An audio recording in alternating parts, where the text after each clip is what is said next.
Hello and welcome everyone. So I just want to do a video here and touch some light on intermittent fasting and how you can not only lose fat and you can definitely get ripped, but you're going to also increase your testosterone and human growth hormone and have the insulin resistance, which for those of you that don't know, will help people that are diabetic. They may not need to have insulin injected as much. So this is something that can be very beneficial to just about anybody. As I just mentioned, some of the benefits of intermittent fasting, which include testosterone, insulin resistance, and human growth hormone, all which are extremely important for any male, but more important as they age and get in their 40s. When you get into your 40s, your testosterone will significantly go down, as well as HGH. Now, you want to take this in a form of nature, meaning that you don't take a supplement to try to do human growth hormone, also known as HGH, or do a testosterone supplement. Because the problem is, if you take a supplement or you start injecting testosterone into the body, let's say in your 20s, when you get into your 40s, the body may not be able to produce this naturally.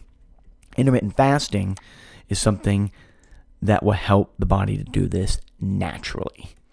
And this is something you have to stick with. You got to have consistency for this to work. Can't do it one day. You got to do this a month or two to really start seeing the results. So what is intermittent fasting? Okay? Intermittent fasting has become basically a quite common practice for health and well-being. Keyword well-being. Remember, this is natural. You're basically restricting energy consumption to certain periods. So basically what's happening is you're eating, let's say you stop eating at 7 p.m.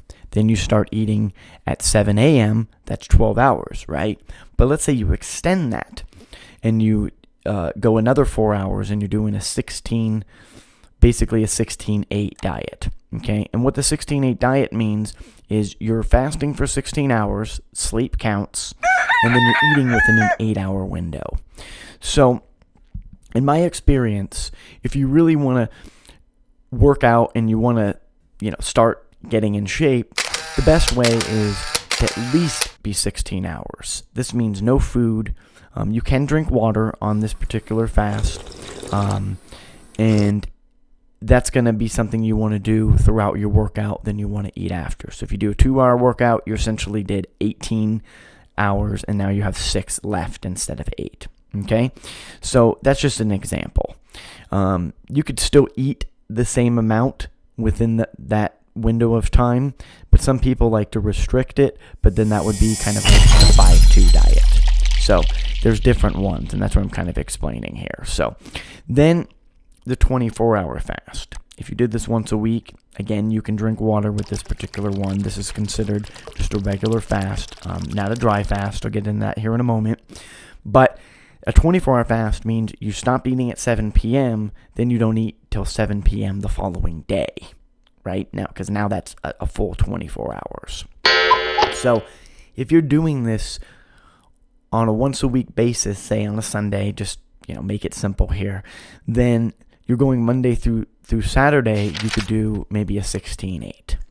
So now you're seeing this is how you're going to get basically from intermittent fasting the testosterone and the insulin resistance and the human growth hormone. Especially when you're working out and you get into the human growth hormone, where you're going 16 hours without eating, that's where the body starts going into its mode. Again, the insulin resistance, helping with the diabetes, the treatment of insulin. It's also going to help you build muscle. And it's also going to help you burn fat. As I just mentioned, there are 2 types of fasting. One is water, where you drink for the duration of time during your fast, say a 16-8, or dry fasting within that 16-8 period. And there are extended dry fast, which I'm showing here, I've personally done up to 42 hours with no food and no water. I would not suggest that because you really have to kind of ease in to food at that point, because your digestive system will shut down and you're going to have to eat basically something very light when you start breaking your fast. So after 3 days maximum, it could turn fatal for a lot of people, meaning 72 hours with no food and no water. So this is not something to play around with long term. However, when you're doing intermittent fasting, water, and you're doing this, it's not going to be as bad, especially if you have some type of salt along with your water. Doing 24 hours or even 48 hours is not going to be as hard on your body. So these are definitely the types of fasting that are going to be very beneficial. Eating any type of food that is very even low calorie and calling that a fast is not going to work.